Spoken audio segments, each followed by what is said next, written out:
പാ വെച്ച പേര്. പരിദോസ്.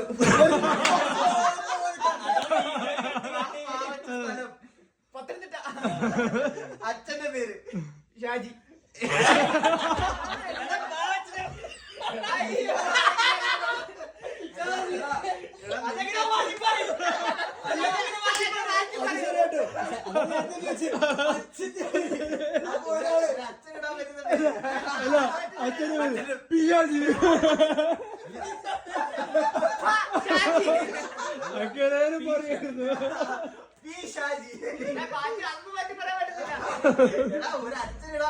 അതല്ലേ എന്ന് വെച്ചാൽ കൊള്ളൂലേ.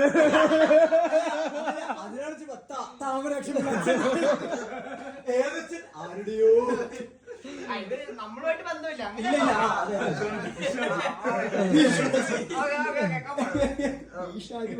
ഓ പിന്നെ പരിദോഷം നിന്റെ പേരാണ്.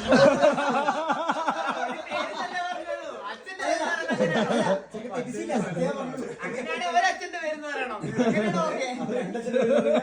എടാ രണ്ടച്ഛന്റെ പേര് വേറെ രണ്ടച്ഛന്മാരുടെ പേര് പറയണം. ബാക്കി പറ. എ അക്ഷരം.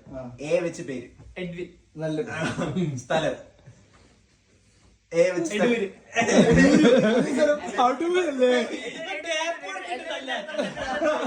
എന്റെ ഇവ സ്ഥലം പറയാനുള്ളത്. അച്ഛന്റെ പേര് ഷാജിയാണോ?